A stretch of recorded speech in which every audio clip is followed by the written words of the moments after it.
சர்வ சக்தியுள்ள எங்கள் பரலோக பிதாவே, உம்முடைய குமாரன் எங்கள் இரட்சகருமாய் இயேசு நாமத்தினால் இந்த காலை நேரத்தில் உம்முடைய பிரசன்னத்துக்குள் நாங்கள் வந்திருக்கிறோம்.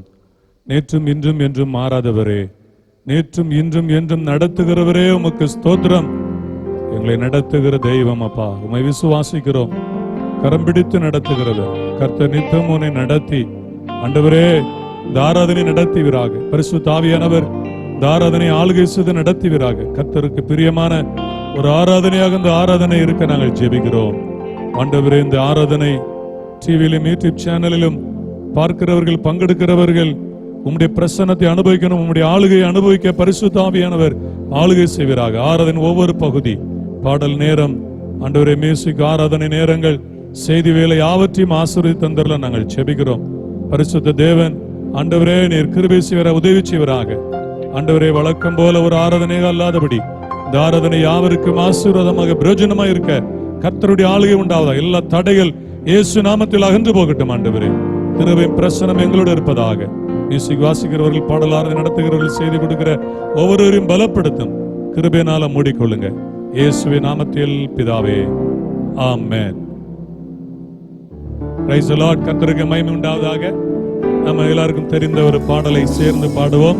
ஸ்தோத்திரம் துதி பாத்திரா, உம்மை இன்றும் என்றும் துதித்திடுவேன். வீடுகளில் இருந்து கர்த்தரை ஆராதிக்கிறவங்க யாவரையும் ஆண்டவர் இயேசு நாமத்தில் அன்போடு வாழ்க்கை வரவேற்கிறோம். ஒரு மனதோடு குடும்பமாய் கர்த்தரை ஆராதியுங்கள். என் நாமத்தை பிரஸ்தாபப்படுத்தும் எந்த ஸ்தானத்திலும் நான் உன்னிடத்தில் வந்து உன்னை ஆசீர்வதிப்பேன் என்று சொன்ன ஆண்டவராய் இயேசு நிச்சயம் உங்களை ஆசீர்வதிப்பார், விடுதலையாக்குவார். சேர்ந்து பாடி கர்த்தரை மகிமைப்படுத்துவோம்.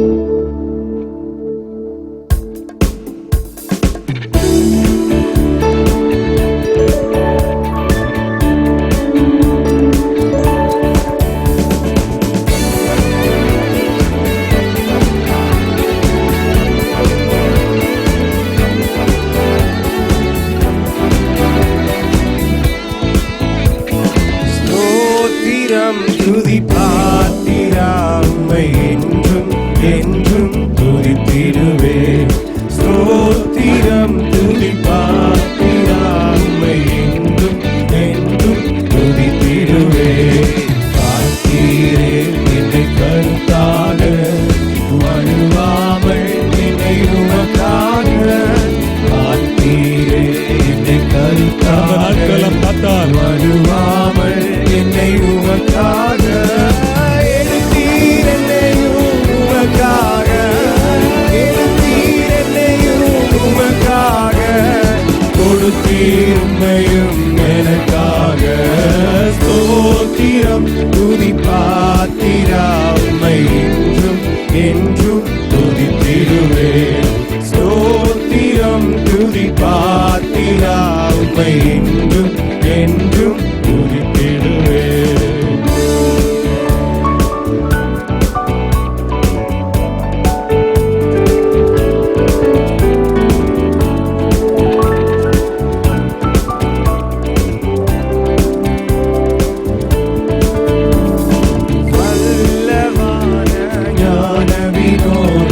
துதியே துதியே துதித்திடுவேன். வல்லவான ஞான வினோதா, துதியே துதியே துதித்திடுவேன். எல்லா குறையும் தீர்த்தீரே, தொல்லையாவும் தொலைத்தீரே. எல்லா குறையும் தீர்த்தீரே, தொல்லையாவும் தொலைத்தீரே.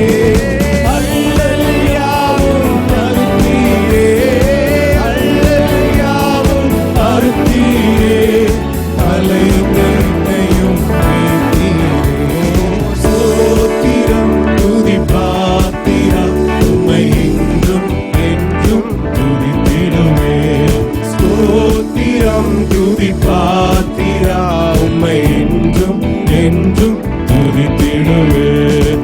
நம்பினோரை காக்கும் தேவா, துதியே துதியே துதித்திடுவேன். நம்பினோரை காக்கும் தேவா, துதியே துதியே துதித்திடுவேன். அம்புவியாவும் படைத்தீரே, அம்பரவுந்தன் வாக்காலே. அம்புவியாவும்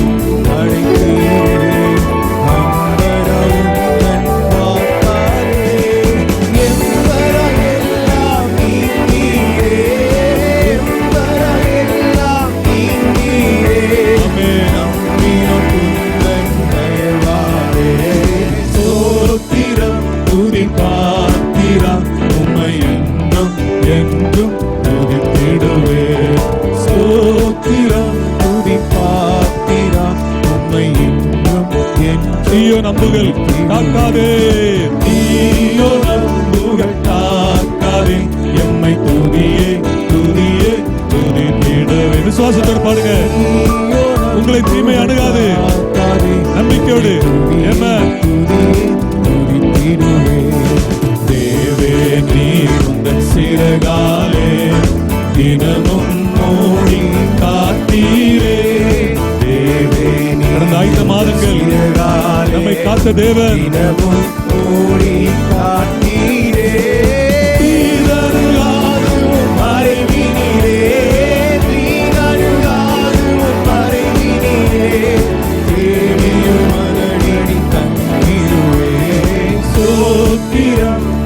பாத்திரா உம்மை என்றும் என்றும் துதித்திடுவே.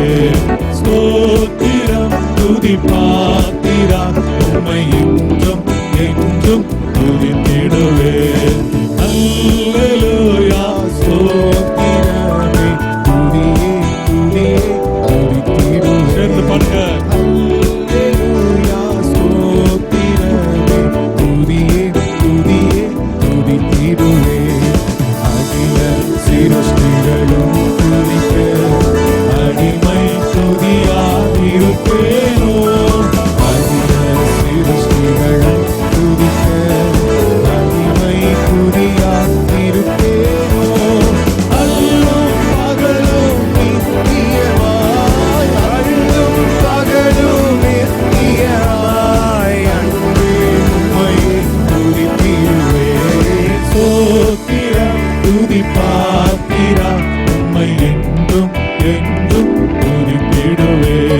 ஸ்தோத்திரம் துதி பாத்திரா உம்மை என்றும் என்றும் துதித்திடுவே. Praise the Lord. தொடர்ந்து ஆத்துமமே என் முழு உள்ளமே உன் ஆண்டவரை தொழுதேத்து இந்நாள் வரை என்கிற பாடலை நாம் சேர்ந்து பாடுவோம்.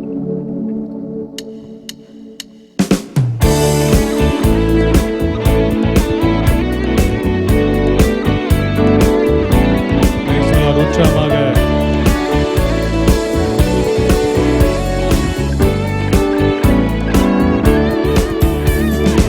ஆத்துமமே என் முழு உள்ளமே ஆண்டவரை தொழுதேற்று.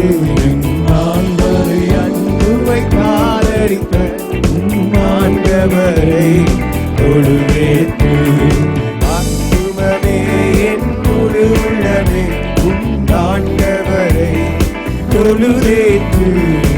ஆண்டவரை அன்புவை காலடித்த ஆண்டவரை தொழுதேற்று. தலைமுறை தாங்கும் வினோத உலகமும் தோன்றி ஒழியாத. தலைமுறை தலைமுறை தாங்கும் வினோத உலகமும் தோன்றி ஒழியாத. ஆத்துமவே முழு உள்ளமே ஆண்டவரை தொழுதேற்று. நாள் வரை அன்புவை காலடித்த ஆண்டவரை தொழுதேற்று.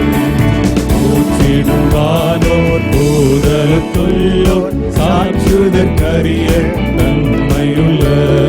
போற்றிடுவானோர் போதலுக்குள்ளோர் சாற்றுதற்கரிய தன்மையுள்ள. ஆத்துமமே ஆண்டவரை தொழுதேற்று. நாள் வரை அன்புவை காலடித்த ஆண்டவரை தொழுதேற்று.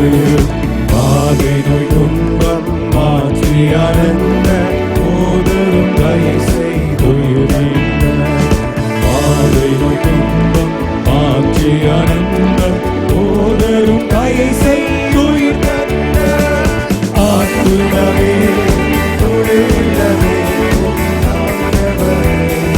தொழுதேற்று. நாள் வரை அன்புவை காலடித்த ஆண்டவரை தொழுதேற்று. ஆத்துமமே முழு உள்ளமே ஆண்டவரை தொழுதேற்று. நாள் வரை அன்புவை காலடித்த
Praise the Lord. கர்த்தர் நல்லவர். தொடர்ந்து நாம் கர்த்தாவே தேவர்களில் உமக்கொப்பானவர் யார், வானத்திலும் பூமியிலும் உமக்கொப்பானவர் யார் என்கிற பாடலை நாம் எல்லாரும் சேர்ந்து பாடி கர்த்தருடைய நாமத்தை உயர்த்துவோம்.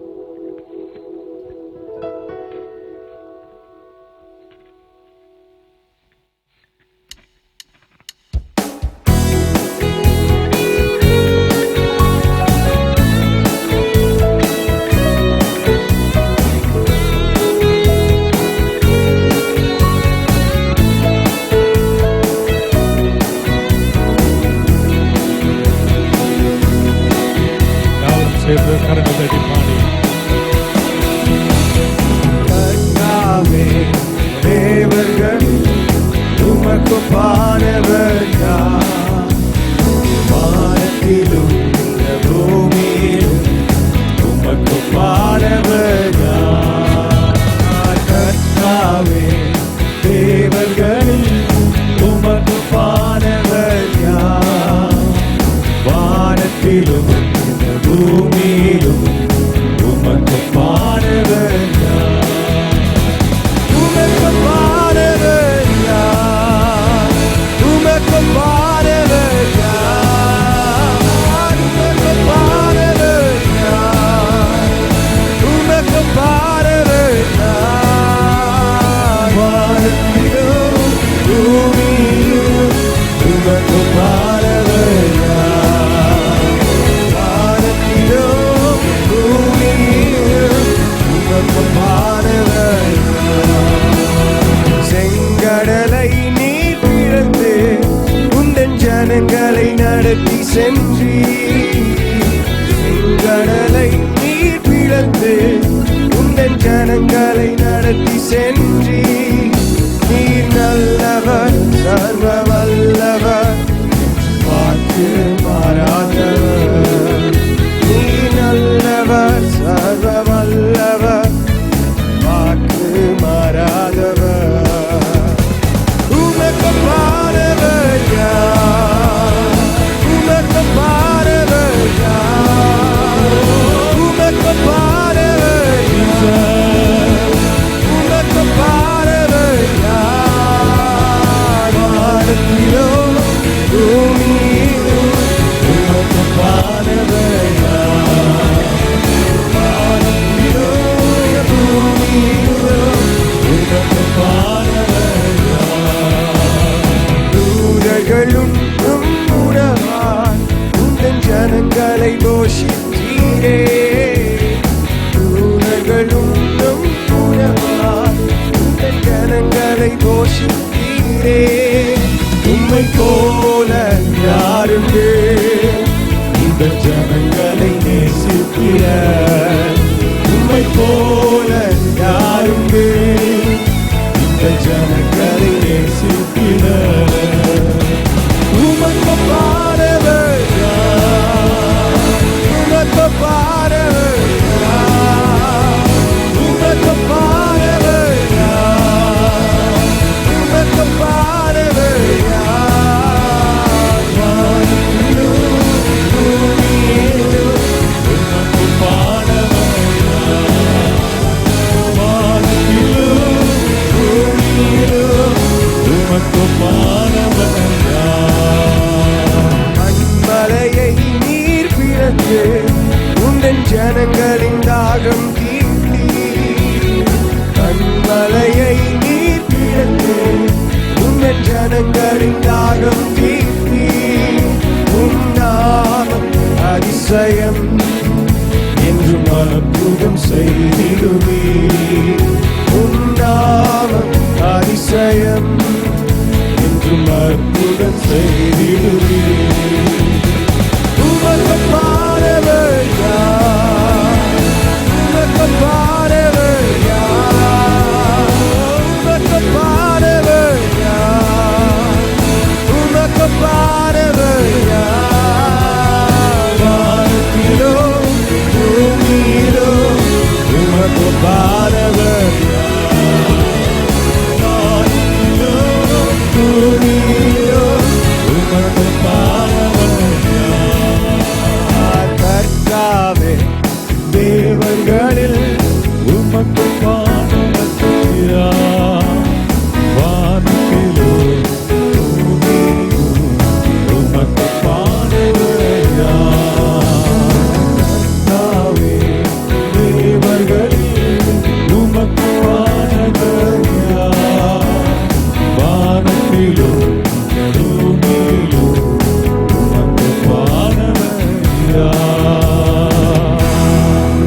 Praise the Lord.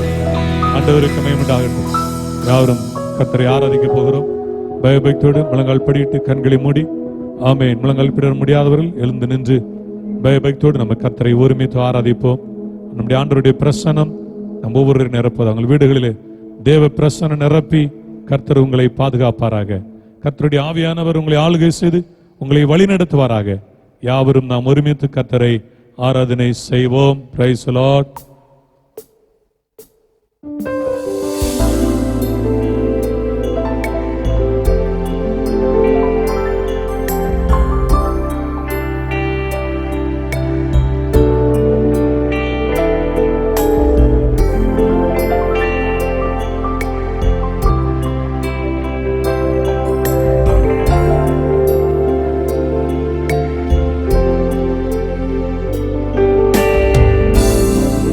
ஆவியானவரே, விலையேற பெற்றவரே, என்னை ஆளும் பரிசுத்தரே, நன்றி ஐயா. அன்பின் ஆவியானவரே, விலையேற பெற்றவரே, என்னை ஆளும் பரிசுத்தரே, நன்றி ஐயா. விலகாத மேகம் நீ, உன் செல்லும் மேகம் நீ, விலகாத மேகம் நீ, உன் செல்லும் மேகம் நீ. ஆவியானவரே, அன்பின் ஆவியானவரே, வல்ல ஆவியானவரே, தெளிவின் ஆவியானவரே,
கர்த்தருடைய நாமம் மகிமைப்படுவதாக. இந்த நாட்களில் வீடுகளில் இருந்த வண்ணமாக கர்த்தருடைய வார்த்தையை கேட்டுக்கொண்டிருக்கிறவங்க யாவரையும் கர்த்தர் தாமே ஆசீர்வதிப்பாராக. கடந்த நாட்களிலே நீதிமொழிகள் 25ஆம் அதிகாரம் 11ஆம் வசனத்திலே சொல்லப்பட்டபடி ஏற்ற சமயத்தில் சொன்ன வார்த்தை வெள்ளித்தட்டில் வைக்கப்பட்ட பொற்பழங்களுக்கு சமானம் என்ற அந்த வசனத்தை தலைப்பு வசனமாக கொண்டு இக்கால கட்டத்திற்கு ஏற்ப ஏற்ற வார்த்தைகள் வேதத்தில் ஏராளமாய் உண்டு என்று சொல்லி அதிலே கடந்த நாட்களிலே 5 விதமான வார்த்தைகளை குறித்து தியானித்தோம். எழுந்திரு, வெளித்திரு, நிலைத்திரு, காத்திரு. அதில் 5வது வார்த்தையாக பிழைத்திரு என்று அந்த வார்த்தையிலிருந்து கடந்த சில வாரங்களாக நாம் கர்த்தருடைய வார்த்தைகளை தியானித்துக் கொண்டிருக்கிறோம். இந்த நாளிலும் தொடர்ந்து அதே வார்த்தையிலிருந்து தேவனுடைய வார்த்தையை நாம் தியானிக்க போகிறோம். எசேக்கியேல் 16ஆம் அதிகாரத்திலே அந்த சம்பவத்தின்படி 16:6 வசனத்திலே நாம் வாசிக்கிறோம். 16:6. நான் உன் அருகே கடந்து போகும்போது மிதிக்கப்படுவதற்கு ஏதுவாய் நீ உன் இரத்தத்தில் கிடக்கிறதை கண்டு உன் இரத்தத்தில் கிடக்கிற உன்னை பார்த்து பிழைத்திரு என்றேன். ஆம், உன் இரத்தத்தில் கிடக்கிற உன்னை பார்த்து பிழைத்திரு என்று சொன்னேன். ஜெருசலேம் நகரம் விக்கிரங்களுக்கு நரபலி செலுத்தி பாவ சாப இரத்தத்தில் கிடந்த ஜெருசலேமை பார்த்து கர்த்தர் சொல்லுகிறார், பிழைத்திரு என்று சொன்னார். பிழைத்திரு என்று சொல்லிவிட்டு எசேக்கியேல் 16ஆம் அதிகாரம் 9ஆம் வசனத்திலிருந்து 13ஆம் வசனம் வரை சொல்லப்பட்டதான 10 விதமான காரியங்களை தேவன் கிருபையாய் ஜெருசலேமுக்கு செய்ததை குறித்து நாம் அங்கே வாசிக்கிறோம். ஜெருசலேமுக்கு மாத்திரம் அல்ல, அவருடைய பிள்ளைகளாகிய நமக்கும் கர்த்தர் அவ்விதமான காரியங்களை செய்து அவருடைய பிள்ளைகளாய் நம்மை மாற்றினார். அந்த 10 விதமான காரியங்களில் நாம் கடந்த நாட்களிலே, கடந்த வாரங்களிலே 7 விதமான காரியங்களை தியானிக்க பரிசுத்த ஆவியானவர் நமக்கு உதவி செய்தார். மீதியான 3 காரியங்கள், அதிலே இந்த நாளிலே ஒரே ஒரு காரியத்தை மாத்திரம்தான் தியானிக்க முடியும் என்று சொல்லி நான் நினைக்கிறேன். ஏனென்றால் யூடியூப் சேனல்ல பேசும்போது அதிகமான மணி நேரங்கள் எடுத்து பேசுவது அது சாத்தியமான காரியமாக இல்லை. எனவே கர்த்தருக்கு சித்தமானால் ஒரு அரை மணி நேரம் இந்த பகுதியிலிருந்து அன்றைய வார்த்தைகளை தியானிக்க நமக்கு பரிசுத்த ஆவியானவர் உதவி செய்வாராக. கடந்த நாளிலே, கடந்த வாரங்களிலே எசேக்கியேல் 16:9 வசனத்திலிருந்து நாம் 7 விதமான காரியங்களை பார்த்தோம். அதை நான் சற்று சுருக்கமாக உங்களுக்கு நான் சொல்லி மீதியான காரியங்களை கொஞ்சம் விளக்கமாக பார்க்க ஆவியானவர் நமக்கு உதவி செய்வாராக. அந்த 7 விதமான காரியங்களை, கடந்த நாட்களிலே தியானித்த 7 விதமான காரியங்களை சுருக்கமாக சொல்லுகிறேன். முதல் காரியம், நான் உன்னை ஜலத்தினால் முழுக்காட்டி மனம் திரும்பி ஞான ஸ்நானம், இயேசுவின் நாமத்தினாலே ஞான ஸ்நானம் எடுத்ததை குறித்து நாம் கடந்த நாட்களிலே தியானித்தோம். இரண்டாவதாக, உன்னை இரத்தமர ஸ்நானம் பண்ணுவித்து பாவ மன்னிப்பாய மீட்பு கிடைத்தது. இயேசுவின் இரத்தத்தால பாவ மன்னிப்பாய மீட்பு கிடைத்ததை குறித்து நாம் தியானித்தோம். மூன்றாவதாக, உனக்கு எண்ணெய் பூசி என்று சொல்லி அங்கே பார்க்கும்போது அபிஷேகத்தின் நிறைவை குறித்து நாம் பார்த்தோம். நான்காவதாக, சித்திர தையலாடை உனக்கு உடுத்தி ரட்சிப்பை குறித்து, கிருபையாய் பெற்றுக்கொண்ட ரட்சிப்பை குறித்து நாம் பார்த்தோம். ஐந்தாவதாக சாயம் தீர்ந்த பாதரட்சைகளை உனக்கு தரித்து என்று சொல்லி பார்த்தோம். தேவனுடைய பிள்ளைகளாகிய நாம் தரித்து கொள்ள வேண்டிய காரியங்களை குறித்து தியானித்தோம்.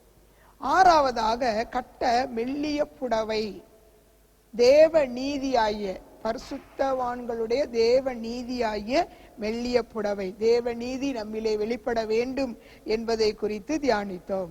ஏழாவதாக மூடிக்கொள்ள பட்டு சால்வை உனக்கு கொடுத்து என்று சொல்லி பார்த்தோம்.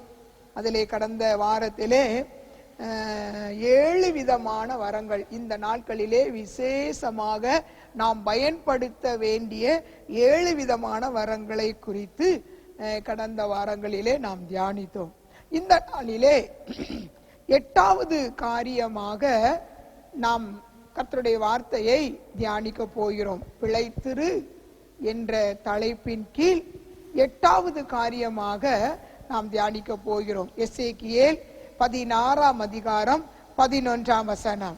உன்னை ஆபரணங்களால் அலங்கரித்து உன் கைகளிலே கடகங்களையும் உன் கழுத்திலே சரப்பணியையும் போட்டு. இங்கே நாம் பார்க்கிறோம் 8வது காரியமாக உன்னை ஆபரணங்களால் அலங்கரித்து. அதே 16ஆம் அதிகாரம் 13ஆம் வசனத்திலே முதல் பகுதியிலே வாசிக்கிறோம். வாசியுங்கள். இவ்விதமாய் பொன்னினாலும் வெள்ளியினாலும் நீ அலங்கரிக்கப்பட்டாய். இங்கே நாம் பார்க்கிறோம் உன்னை ஆபரணங்களால் அலங்கரித்து. 8வது காரியமாக தேவன் கிருபையாய் நமக்கு செய்கிற காரியம் உன்னை ஆபரணங்களால் அலங்கரித்து என்று சொல்லி பார்க்கிறோம். உன் கைகளிலே கடகங்களையும் உன் காதுகளிலே காதணிகளையும் கழுத்தில் சரவணியும் இவ்விதமாய் உன்னை பொன்னினாலும் வெள்ளியினாலும் அலங்கரித்தேன் என்று கர்த்தர் சொல்லுகிறார். தேவனுடைய பிள்ளைகளாகிய நம்மை பொன்னினாலும் வெள்ளியினாலும் தேவன் நம்மை அலங்கரிக்கிறார். இந்த பொன்னினாலும் வெள்ளியினாலும் அலங்கரிப்பை குறித்து சற்று உங்களுக்கு நான் விளக்கி சொல்லுகிறேன். யூத பெண்கள் தங்களை அலங்கரித்து கொள்ளும் பொன் ஆபரணங்களில் மிக முக்கியமான 3 ஆபரணங்கள், அதைத்தான் இங்கே சொல்லப்பட்டிருக்கிறது. 1 கைகளில் கடகம், 2 காதணிகள், 3 கழுத்தில் சரபணி. கைகளில் கடகம் என்று சொல்லும் போது பிரைஸ்லெட், 2வது காதணியில் காதணி இயர் ரிங் என்று சொல்லப்பட்ட, 3வது கழுத்தில் சரபணி கோல்டு செயின். பாருங்க, இதுக்கு ஆதாரணமாக ஆதியாகமம் 24ஆம் அதிகாரம் 22ஆம் வசனம் வாசிக்க கேட்போம். ஒட்டகங்கள் குடித்து தீர்த்த பின் அந்த மனிதன் அரை சேக்கல் எடையுள்ள பொற்காதனையையும் அவன் கைகளுக்கு 10 சேக்கல் எடை பொன்னுள்ள 2 கடகங்களையும் எடுத்து கொடுத்து. இங்கே நம்ம எல்லாருக்கும் இந்த சம்பவம் நல்லா தெரியும். ஈசாக்குக்கு பெண் பார்க்கும்படியாக எலியேசர் கடந்து போகும்போது அங்கே அவர் ரெபேக்காளை அவர் சந்திக்கிறார்.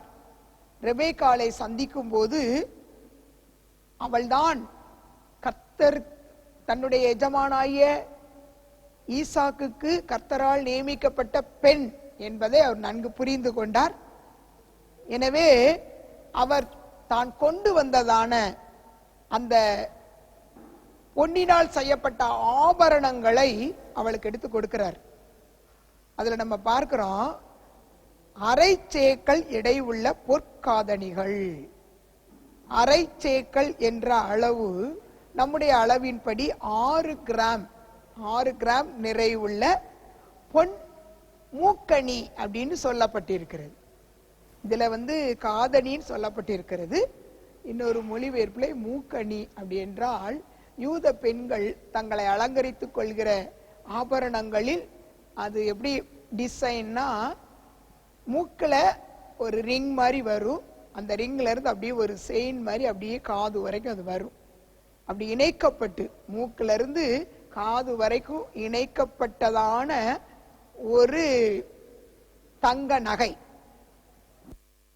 இரண்டாவதாக பார்க்கும்போது கைகளுக்கு கடகம், 10 சேக்கல் எடையுள்ள 2 கடகங்களை ரெபேக்காளுக்கு கொடுத்தார் எலியேசர். அந்த 10 சேக்கல் அதனுடைய அளவு 120 கிராம் எடையுள்ள ஒரு நகை. நம்முடைய அளவை எடுத்துக்கிடணும்னா 15 பவுன் எடை உள்ள ஒரு பிரைஸ்லெட், வளையல் அப்படின்னு சொல்றதை விட காப்புன்னு சொல்லுவோம் இல்லையா, அது வந்து பிரைஸ்லெட். எப்படின்னா 5 விரல்களில் இருந்தே அப்படியே செயின் மாதிரி வந்து அது வளையலாக வந்து முடியும். 2 கைகளே 5 விரல்கள்ல இருந்தே அப்படி மோதிரத்துல இருந்து அப்படி வந்தா எப்படி இருக்கும், அது மாதிரி ஒரு டிசைன். அப்படிப்பட்டதான ஒரு தங்க நகை 10 சேக்கல் இடை உள்ள அந்த கடகங்களை ரெபேக்காளுக்கு சீதனமாக எலியேசர் கொடுத்தார் என்று சொல்லி அங்கே பார்க்கிறோம். அடுத்து கழுத்துக்கு சரபணி. இதை தானியேலின் புத்தகம் 5ஆம் அதிகாரம் 29ஆம் வசனத்திலே பாபிலோன் ராஜாவாய பெல்சாத்சார் தானியேலுக்கு வெகுமதியாக கொடுத்தார் என்று சொல்லி அங்கே பார்க்கிறோம். சரபணியை வெகுமதியாக கொடுத்தார் என்று சொல்லி நாம் அங்கே பார்க்கிறோம். இந்த சரபணி என்பது வந்து ராஜாக்கள் பிரபுக்கள் அணிந்து கொள்ளக்கூடிய மிகப்பெரிய ஒரு சங்கிலி, தங்க சங்கிலி. இந்த நம்ம ஊர்ல எல்லாம் சொல்ல வேண்டும் என்றால் சொல்லுவாங்க கவர்னர் மாலை அப்படின்னு சொல்லுவாங்க. அது செயின் மாதிரி இருக்காது, அது அகலமா ஒரு டிசைன்ல அது வரும். அது கவர்னர் மாலை என்று சொல்ல நான் கேட்டிருக்கிறேன். காசு மாலைன்னு வேற சொல்லுவாங்க. அப்படிப்பட்டதான மிகப்பெரிய ஒரு கோல்டு செயின், அதான் சரபணி. அங்கே அவர் அந்த பாபிலோன் ராஜா தானியேலுக்கு வெகுமதியாக கொடுப்பதை அங்கே குறித்து பார்க்கிறோம். இவையெல்லாம் வேதத்தில் சொல்லப்பட்டிருக்கிற பொன்னினால் செய்யப்பட்ட ஆபரணங்கள். இந்த ஆபரணங்களை குறித்து தான் நாம் எசேக்கியேல் 16ஆம் அதிகாரத்திலே நாம் அதை குறித்து நாம் பார்க்கிறோம். இந்த ஆபரணங்களை குறித்து ஆவிக்குரிய இந்த பொன் ஆபரணங்களை ஆவிக்குரிய நிலையிலே நாம் தியானிக்க போகிறோம். தேவன் நம்மை அலங்கரிக்கும் ஆபரணங்கள் என்ன? இந்த மாதிரி ஆபரணங்கள் இங்கே சொல்லப்பட்டிருக்க இந்த கடகங்கள், காதணிகள், சரபணிகள் இதெல்லாம் நம்மகிட்ட இருக்குன்னு வச்சுக்கிறீங்களேன். நம்முடைய பேச்சு, மூச்சு, நடை, பார்வை எல்லாமே ஒரு மாதிரி மேட்டிமையா வெளிப்பட ஆரம்பிச்சிடும். எனவே தேவன் வந்து இப்படிப்பட்ட ஒரிஜினல், அதாவது தங்கம், அந்த ஆபரணங்களால் நம்மை அவர் அலங்கரியாமல் ஆவிக்குரிய நிலையிலே தேவன் நம்மை அலங்கரிக்கும் ஆபரணங்கள் என்ன என்பதை குறித்து நாம் பார்க்க போகிறோம். இந்த பொன் ஆபரணங்களை குறித்து நமக்குள்ள மேன்மையான காரியங்கள் இருக்கலாம். இந்த பொன் ஆபரணங்கள் நம்ம கிட்ட இருந்தாலே அது ரொம்ப விலையேற பெற்றது, நம்ம பெரிய பணக்காரி அப்படிங்கிற எண்ணம்லாம் அப்படி நமக்குள்ள வரலாம். ஆனா இந்த பொன் ஆபரணங்களை குறித்து, இந்த பொன்னை குறித்து வேதத்தில் சொல்லப்பட்டிருக்கிற காரியம் என்ன? 1 பேதுரு 1ஆம் அதிகாரம் 7ஆம் வசனத்தை வாசிக்கும் போது 1 பேதுரு 1:7 அழிந்து போகிற பொன், அழிந்து போகிற பொன். அங்க எப்படி பேதுரு எழுதுறாரு? பொன்ன விலையேற பெற்ற பொன் அப்படின்னு அவர் எழுதல, அழிந்து போகிற பொன் என்று எழுதுகிறார். அப்படி என்றால் பொன் ஆபரணம் அது அழிந்து போகும். இரண்டாவது அதே பேதுரு 1:18 வாசிக்கிறோம். வாசிங்க.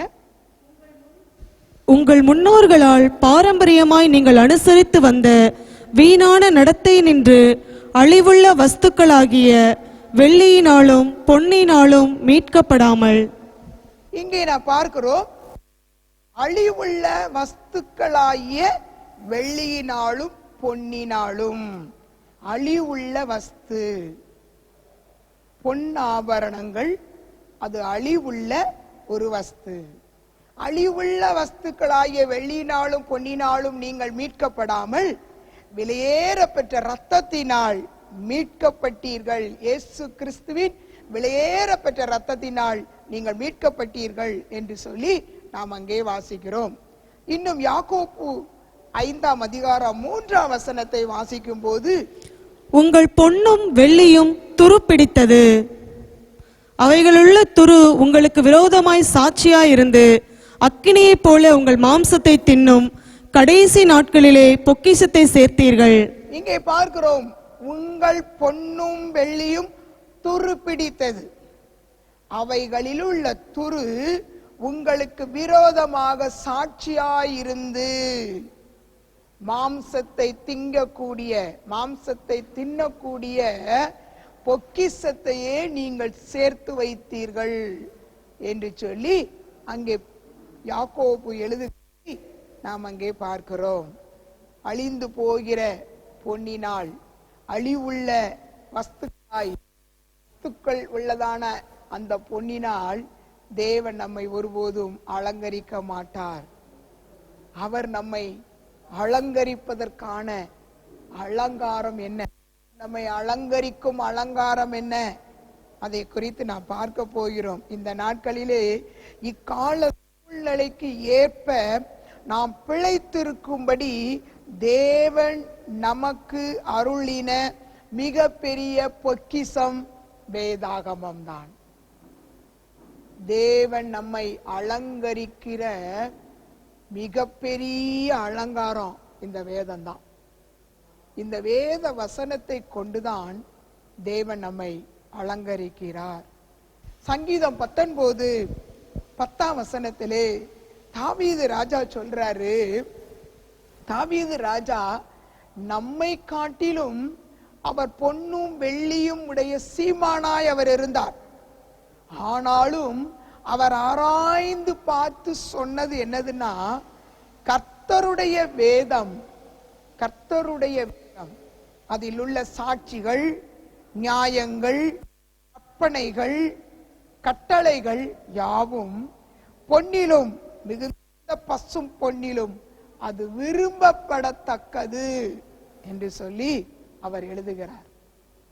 அது எல்லாவற்றிலும் மேலானது. இன்னும் ஆராய்ந்து பார்த்து சொல்லுகிறார், கர்த்தருடைய வேதம் ஆத்துமாவை உயிர்ப்பிக்கிறது, பேதையை ஞானியாக்குகிறது, இருதயத்தை சந்தோஷிப்பிக்கிறது, கண்களை தெளிவுபடுத்துகிறது, அது விரும்பப்படத்தக்கதும் அது மதுரம் உள்ளதுமாயிருக்கிறது என்று சொல்லுகிறார். மாத்திரமல்ல 19:11 சொல்றாரு, உமது அடியேன் அதனால் எச்சரிக்கப்படுகிறேன். உமது அடியேன் அந்த வேத வசனத்தினால் எச்சரிக்கப்படுகிறேன். அவைகளை கை கொள்கிறவர்களுக்கு மிகுந்த பலன் உண்டு என்று சொல்லி அங்கே எழுதுகிறார். ஒரு ஒரிஜினலா உள்ள பொன் நகைக்கு, தங்க நகைக்கு இப்படிப்பட்ட மேன்மை இருக்காது, இப்படிப்பட்ட செயல்பாடுகள் இருக்காது. ஆனால் தங்கத்துக்கும் மேலாக, பசும் பொன்னுக்கும் மேலாக விலையேற பெற்றதுமாயிருக்கிற இந்த வேதத்திற்கு அவ்வளவு செயல்பாடுகள் உண்டு. இங்கே நாம் பார்க்கிறோம், கர்த்தருடைய வார்த்தை, ஆண்டவருடைய வார்த்தை அது விலையேற பெற்றது.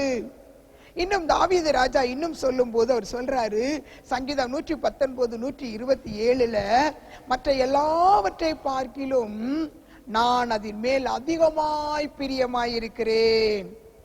சங்கீதம் 119:97 சொல்றாரு, நாள் முழுவதும் அதுவே என் தியானம் என்கிறார். சங்கீதம் 119:72 வாசிக்கிறோம், அநேகமாயிரம் பொன்வெள்ளியை பார்க்கிலும் நீர் விரும்பின வேதமே எனக்கு நலம் என்கிறார். பாருங்க, பொன்னாபரணங்களை விட வேதத்துக்கு இத்தனை தன்மைகள் உண்டு என்பதை தாவீது ராஜா நம்மை விட அதிகமான பொன் வெள்ளியை வைத்திருந்த, சம்பாதித்திருந்த தாவீது ராஜா முடிவிலே சொல்லுகிறாரு, அநேகமாயிரம் பொன்வெளியை பார்க்கிலும் நீர் விரும்பின வேதம் தான் நலமானது என்று சொல்லுகிறார். கர்த்தர் அருளின வேதம் அது விலையேற பெற்றதாக இருக்கிறது. எனவேதான் வெளிப்படுத்தின விசேஷம் 1ஆம் அதிகாரம் 3ஆம் வசனத்திலே யோவானுக்கு கர்த்தர் சொல்லும்போது சொல்றாரு, இந்த தீர்க்க தரிசன வசனங்களை கேட்கிறவர்களும் இதை வாசிக்கிறவர்களும் கேட்கிறவர்களும் இதை கை கொள்கிறவர்களும் பாக்கியவான்கள் என்று சொன்னார். ஒரு முறை எங்க வீட்டுக்கு ஒரு ஊழியக்காரர் எங்க வீட்டுக்கு வந்திருந்தார். அப்ப அவர் வரும்போது நான் எங்க வீட்டுல இருந்து பைபிள் வாசிக்கிட்டு இருந்தேன். அப்ப அந்த ஊழியக்காரர் என்ன பார்த்து சொன்னார், அம்மா நீங்க ஜெயலலிதா அம்மையாரை விட நீங்க பாக்கியவதின்னு சொன்னார். அப்போ நான் ஏன் பாஸ் அப்படி சொல்றீங்கன்னு கேட்டேன். அவர் சொன்னார், அம்மா ஜெயலலிதா அம்மையார் அவங்க பைபிள் வாசிக்க மாட்டாங்க, ஆனா நீங்க பைபிள் வாசிக்கிட்டு இருக்கீங்க. வெளிப்படுத்தல் 1:3 வாசிக்கிற இந்த தீர்க்க தரிசன வசனங்களை வாசிக்கிறவர்கள் கேட்கிறவர்கள் பாக்கியவான்கள், கை கொள்கிறவர்கள் பாக்கியவான்கள். வேதம் உங்களை தான் பாக்கியவதின்னு சொல்லுது அப்படின்னு சொல்லி அவர் சொன்னார். அது எனக்கு கொஞ்சம் யோசிக்க கூடியதாகவும் இருந்தது. நமக்குள்ள இருக்கிற அந்த வேத அறிவு, அந்த வேத தியானம், அந்த வேத வசனங்களுக்கு கீழ்ப்படுகிறது, இதை கொண்டுதான் நாம பாக்கியவதியா துர்பாக்கியவதியாங்கிறத நம்ம கண்டுபிடிக்க முடியும். எங்கள் சபைக்கு ஒரு ஊழியக்காரர் வந்தவர் சொன்னாரு, உங்களுக்குள்ள ஏராளமான வேத அறிவு, வேத தியானம், வேத வசனத்துக்கு நீங்க கீழ்ப்படுகிறீங்கன்னா இந்த ஊர்ல, இந்த செங்கோட்டை ஊர்ல நீங்க தான் பணக்காரின்னு சொன்னார். உண்மைதான். பாக்கியவதி மாத்திரம் அல்ல, பணக்காரியும் கூட. ஏன்னா அவ்வளவு வேத வசனங்கள், பொன்னாபரணங்களுக்கு மேலாக விலை வேற பெற்ற விலையுதிர்ந்த இந்த வேத வசனங்கள், இதில் இருக்கிற வேத வசனங்கள் உங்கள் இருதயத்துக்குள், உங்கள் தியானத்தில், உங்கள் நினைவில் இருக்குமானால் நீங்கள் தான் பாக்கியவதிகளாக இருக்கிறீர்கள். ஏசாயா 51ஆம் அதிகாரம் 7ஆம் வசனத்திலே பார்க்கும்போது, என் வேதத்தை இருதயத்தில் பதித்திருக்கிற என் ஜனங்களே என்று கர்த்தர் கூறுகிறார். என் வேதத்தை இருதயத்தில் பதித்திருக்கிற என் ஜனங்களே. வேதத்தை நம்முடைய இருதயத்துல சுமக்கிறோமா, இருதயத்துல வச்சிருக்கிறோமா? வேதம் வேணா கரங்கள்ல இருக்கலாம், சில நேரங்கள்ல பயம் வந்துட்டுனா தலைமாட்டுல இருக்கும், அல்லது சில நேரங்கள்ல வேதம் வீடுகள்ல ஏதோ ஒரு இடத்துல சோகேஸ்ல வைக்கப்பட்ட பொருள் மாதிரி இருக்கும். இப்ப வேதம் நம்ம இருதயத்துல இருக்குதா? இருதயத்துல வேதத்துல வாசிக்கிறோம், சங்கீதம் 119:11 வாசிக்கிறோம், நான் உமக்கு விரோதமாய் பாவம் செய்யாதபடிக்கு உமது வாக்கை என் இருதயத்தில் வைத்தேன். இருதயத்துல கர்த்தருடைய வார்த்தை இருதயத்துல இருந்தாதான் நம்ம பாவம் செய்ய முடியாது. இருதயத்துல இருக்கணும், கையில இருக்கிறனால அல்ல, இருதயத்துல இருக்கணும். கர்த்தருடைய வார்த்தை நம்முடைய இருதய பலகையில் எழுதப்பட வேண்டியவை.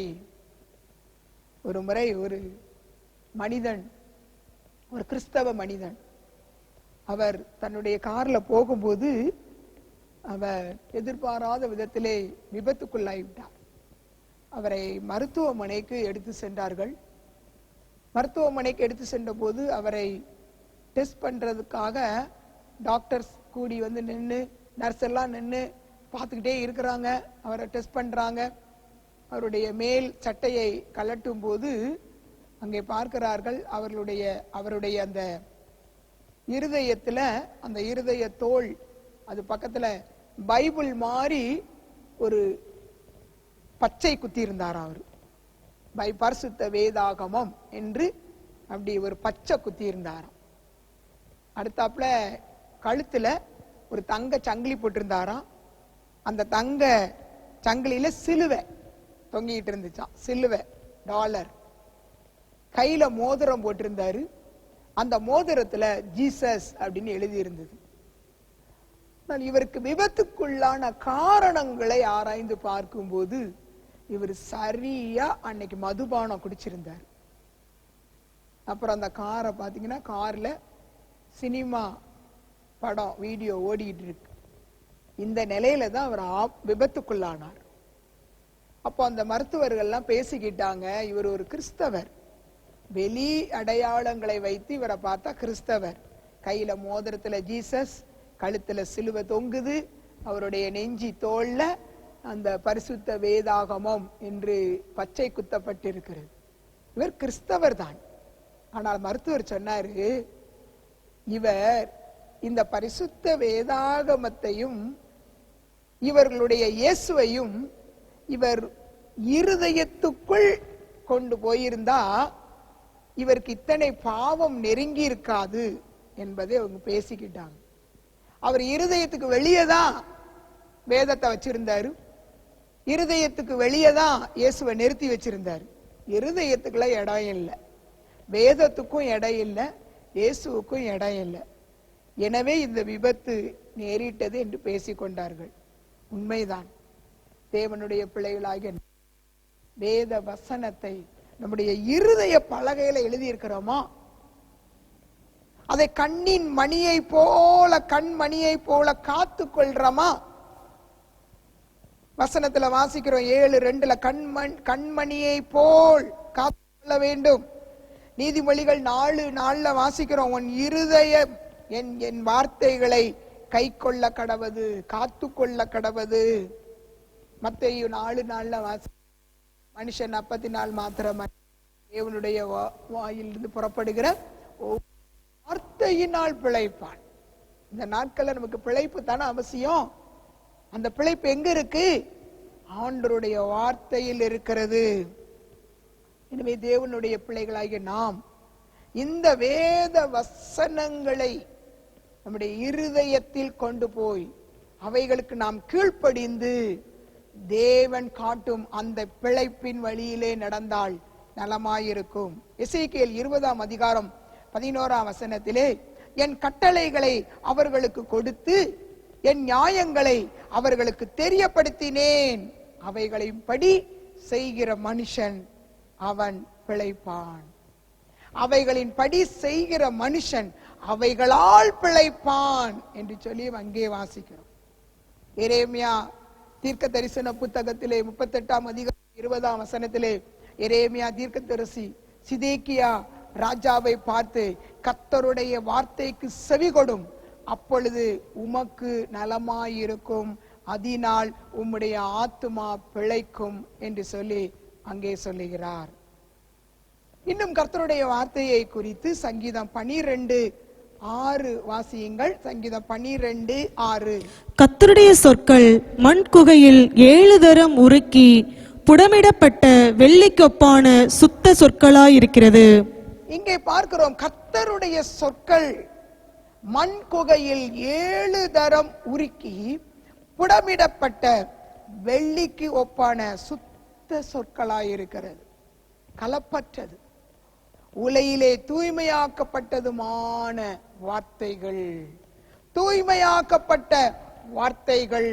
அந்த தூய்மையாக்கப்பட்ட வார்த்தைகளை நம்ம வாஸ்தம்னா நமக்குள்ள நம்மை அறியாமலே தூய்மை உண்டாகும். அதை இருதயத்துக்குள்ள கொண்டு போகணும். தூய்மையாக்கப்பட்ட 7 தரம் புடமிடப்பட்டு தூய்மையாக்கப்பட்ட அந்த தேவனுடைய வார்த்தையை நம்முடைய இருதயத்துக்குள் கொண்டு போகும்போது நம்முடைய வாழ்க்கையிலும் தூய்மை கிடைக்கிறது. ஒரு முறை ஒரு சிறுவன், ஒரு வயது முதிர்ந்த ஒரு விசுவாசி, அவருக்கு எப்பவும் பைபிள் வாசிக்கிறது ரொம்ப பிடிக்கும். அவர் எப்ப பார்த்தாலும் பைபிள் வாசிக்கிட்டே இருப்பார். ஒரு சிறுவன் அவர் இடத்தில் வந்தான். தாத்தா தாத்தா, நீங்க எப்ப பார்த்தாலும் பைபிள் வாசிச்சுட்டே இருக்கிறீங்களே, நீங்க எத்தனை வருஷம் பைபிள் வாசிக்கிறீங்க, உங்களுக்கு இது ஞாபகத்துல இருக்கான்னு சொல்லிட்டு கேட்டான். நீங்க வாசித்ததெல்லாம் உங்களுக்கு ஞாபகத்துல இருக்கா அப்படின்னு கேட்டான். இவனுக்கு என்ன பதில் சொல்லலாம் அப்படின்னு யோசித்தாரு. யோசித்துட்டு அவருக்கு ஒரு காரியம் கிளிக் ஆகுச்சு.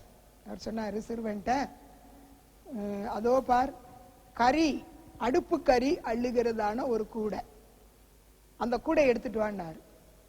அந்த சிறுவன் போய் அந்த கூடை, அடுப்பு கறி அள்ளுகிறதான அதை எடுத்துட்டு வந்தான். நீ தாத்தா சொன்னாரு, போய் அந்த பைப்ல தண்ணி பிடிச்சிட்டு, அந்த கூடையில தண்ணி பிடிச்சிட்டு வான்னு சொன்னாரு. சொன்னா, தாத்தா கூடையில தண்ணி பிடிச்சா தண்ணி நிக்குமா அப்படின்னு. இல்ல நீ பிடிச்சிட்டு வான்னு சொன்னார். இவன் போய் என்ன செஞ்சான், அந்த தண்ணிய பிடிச்சிட்டு கூடையில பிடிச்சிட்டு தாத்தா கிட்ட வர்றதுக்குள்ள தண்ணி எல்லாம் ஒழுகிச்சு. அப்ப தாத்தா தண்ணி எங்கன்னு கேட்டார். தண்ணி எல்லாம் கொட்டிட்டு திரும்ப போனார். இப்படி அவனை பல முறை அவன் போய் போய் போய் போய் பிடிச்சிட்டு தண்ணி இல்லாம வந்து நிக்கிறது. அந்த பையன் சொன்னான், சிறுவன் சொன்னான், தாத்தா இந்த கூடையில எத்தனை முறை தண்ணி பிடிச்சாலும் இந்த கூடையில தண்ணி நிக்காது, இது உங்களுக்கு தெரியாதா அப்படின்னு. அப்ப தாத்தா சொன்னாரு, தம்பி நீ இப்ப கூடைய பாரு, நீ முதல்ல எடுக்கும் போது கூடை எப்படி இருந்துச்சு, இப்ப கூடை எப்படி இருக்குன்னு பாரு. அப்பதான் அவன் கூடைய உற்று பார்த்தான். முதல் முறை எடுக்கும்போது கூடை கரி அள்ளுகிற கூடையா இருந்தபடியினால் கரியினால் அது அசுத்தமா இருந்துச்சு, அதுல அசுத்தங்கள் ஏராளமா இருந்துச்சு. ஆனா இப்ப தண்ணி பிடிச்சு பிடிச்சு பிடிச்சு பிடிச்சு கொண்டு வர கூட சுத்தமாயிடுச்சு.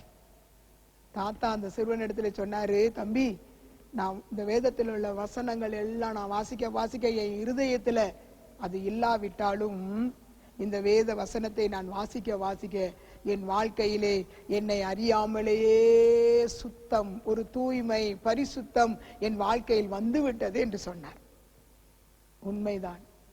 வேதத்தை நீங்கள் அடிக்கடி வாசிக்கிறதுனால என் மனசுல அது நிக்கல அப்படின்னு நீங்க நினைக்கிறீங்களா? மனசுல அத ஞாபகத்துல வைக்க முடியல அப்படின்னு வேதத்தை மூடி வச்சிடாதீங்க. அதை வாசிக்கிட்டே இருந்தீங்கன்னா உங்களை அறியாமல் உங்கள் வாழ்க்கையிலே ஒரு பரிசுத்தம், ஒரு தூய்மை உங்கள் வாழ்க்கையிலே வந்து கொண்டே இருக்கும். இங்கே வாசிக்கிறோம், கர்த்தருடைய சொற்கள் அது 7 முறை புடமிடப்பட்டது, அது தூய்மையாக்கப்பட்டது, அதுல கலப்பு கிடையாது, அது முற்றிலும் தூய்மையாக்கப்பட்டதான ஒரு வேத புத்தகம். இதை வாசிக்க நம்முடைய வாழ்க்கையிலே பரிசுத்தம் உண்டாகும். இப்படிப்பட்ட வேத வசனங்களினால் நம்மை அலங்கரித்துக் கொள்ள வேண்டும். இந்த அலங்காரமே தேவனுடைய பார்வையிலே விலையேற பெற்ற அலங்காரமாக இருக்கிறது. பேதுரு 1 பேதுரு 3ஆம் அதிகாரம் 3ஆம் வசனத்திலே பேதுரு சொல்லுகிறது போல, புறம்பான அலங்கரிக்கிற அந்த புறம்பான அலங்கரிப்பு உங்களுக்கு அலங்கரிப்பாயிராமல், அந்த தங்க ஆபரணங்களால் நம்மை அலங்கரித்து கொள்ளுவதற்கு முதலிடம் கொடாமல், பசும்பொன்னை பார்க்கிறோம் அதிக விலையேற பெற்றதான இந்த வேத வசனத்தினால் உங்களை அலங்கரித்து கொள்ள உங்களை ஆயத்தப்படுத்திக் கொள்ளுங்கள். தேவனுடைய பிள்ளைகளாகிய உங்களுக்கு அதுவே அலங்காரமாக இருக்க கடவுது. நீதிமொழிகள்ல 1ஆம் அதிகாரம் 9ஆம் வசனத்தில் வாசிக்கும் போது இந்த வேதத்தில் சொல்லப்பட்டிருக்கிற புத்திமதிகளுக்கு கீழ்ப்படிந்து நடந்தாலே கழுத்துக்கு சாணிய போல இருக்குமா. வாசிக்க கேட்போம். 1:9, அவைகள் உன் சிரசுக்கு அலங்காரமான முடியும், உன் கழுத்துக்கு சரப்பணியுமாயிருக்கும். இங்கே பார்க்கிறோம், உன் சிரசுக்கு அலங்காரமான முடி. வேதத்தில் சொல்லப்பட்டிருக்கிற புத்திமதிகளை எல்லாம் கேட்டு நம்ம கீழ்ப்படிந்தால் அது உன் கழுத்துக்கு சரபணியை போல இருக்கும். சரபணி வந்துட்டா கழுத்துக்கு உண்மையான ஒரிஜினல் கோல்டு சரபணி, தங்க சங்கிலி போட்டு காட்டிலும் இங்க வாசிக்கிறோம், வேதத்தில் சொல்லப்பட்டிருக்க புத்திமதிகளை கேட்டு அதுபடி நடந்தாலே நம்ம கழுத்துக்கு தேவன் ஒரு சரபணியை போடுறாரு. அடுத்து பார்க்கிறோம், உன்னதப்பாட்டு 4:9, உன் கழுத்தில் உள்ள ஒரு சரபணியினால் என் இருதயத்தை கவர்ந்து கொண்டாய். வாசிக்க கேட்போம். என் இருதயத்தை கவர்ந்து கொண்டாய், என் சகோதரியே, என் மணவாளியே, உன் கண்கள் ஒன்றினாலும் உன் கழுத்தில் உள்ள ஒரு சரப்பணியினாலும் என் இருதயத்தை கவர்ந்து கொண்டாய். இங்கே பார்க்கிறோம், இங்கே சரபணி என்று சொல்லப்படுகிறது. தேவனுடைய வார்த்தையை தான் குறிக்கிறது. உங்களுக்குள்ள இருக்கிற அந்த தேவனுடைய வார்த்தையினால் அந்த வேத வாசிப்பு, கேட்பது, கீழ்ப்படிவது, அதை ஞானத்தில் வைத்திருப்பது, நினைவில் வைத்திருப்பது. தாவீது சொல்றாரு பாத்தீங்களா, நாள் முழுவதும் அது என் தியானம். ஒரு ராஜாவுக்கு நாள் முழுவதும் வேதமே தியானமாய் இருந்ததுன்னா அது எவ்வளவு ஆச்சரியமான காரியம்.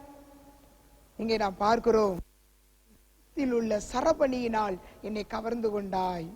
ஆண்டவருடைய வார்த்தை எவ்வளவாய் நம் இருதயத்தில் இருக்கிறது, எவ்வளவாய் அது நம்முடைய தியானத்தில் இருக்கிறது, எவ்வளவாய் நாம் அதற்கு கீழ்ப்படுகிறோம் என்பதை வைத்து தேவனுடைய இருதயத்துக்கு ஏற்றவர்களாய் நம்மளால் வாழ முடியும். நம்மளாம் தேவனுடைய இருதயத்துக்கு ஏற்றவங்களா வாழணும்னா ஆண்டவருடைய வார்த்தை நமக்கு எப்பொழுதும் நாள் முழுவதும் தியானமா இருக்கணும். அதற்கு கீழ்ப்படியணும். வாசிப்பதற்கு, கேட்பதற்கு, அந்த வசனங்களுக்கெல்லாம் நம்ம கீழ்ப்படியும் போது நாம் தேவனுடைய இருதயத்துக்கு ஏற்றவர்களாய் வாழ முடியும். பாருங்க, நம்மில் அநேகர் எத்தனை ஆண்டுகள் சபைக்கு வந்தாலும் வேத அறிவே இருக்காது. எத்தனை ஆண்டுகள் சபைக்கு வருவாங்க, ஆனா வேத அறிவு கொஞ்சம் கூட இருக்காது. ஒரு முறை ஒரு சண்டே கிளாஸ்ல ஒரு சிறுவன், பாருங்க, சண்டே கிளாஸ் டீச்சர் வந்து ஆபேலை கொன்றது யார் அப்படின்னு கேட்டாங்க.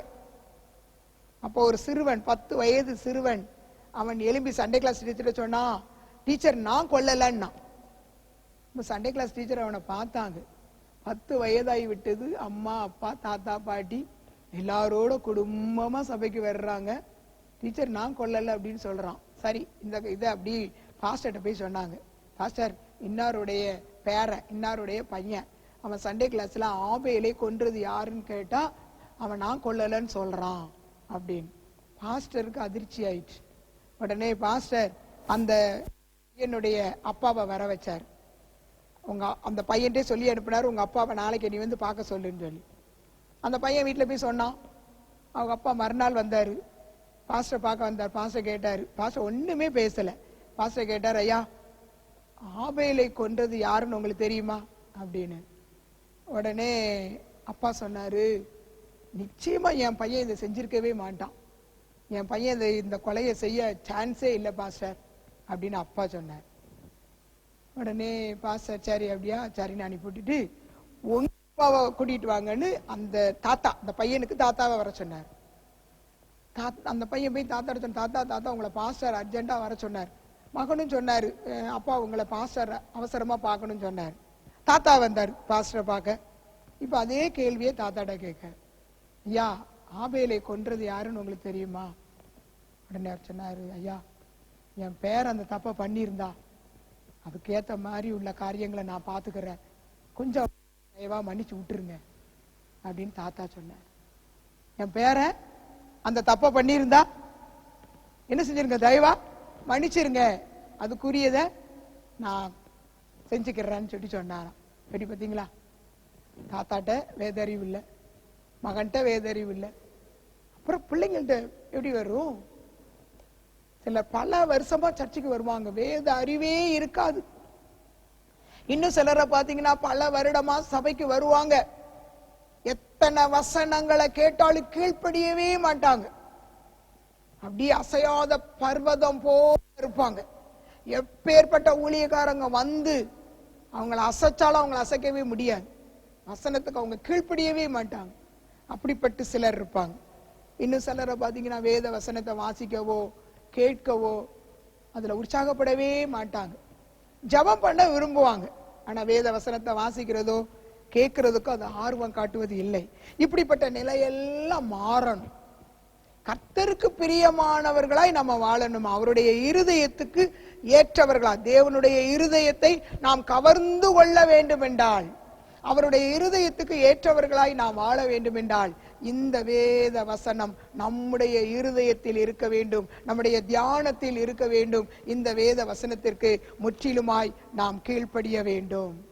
இந்த உலகத்தாரை போல பொன் ஆபரணங்களினால் நம்மை அலங்காரப்படுத்துவதை சற்று யோசித்து விலையேற பெற்றதாய் இருக்கிற இந்த வேத வசனத்தை நமக்கு அலங்காரமாக எடுத்துக்கொள்ள வேண்டும்.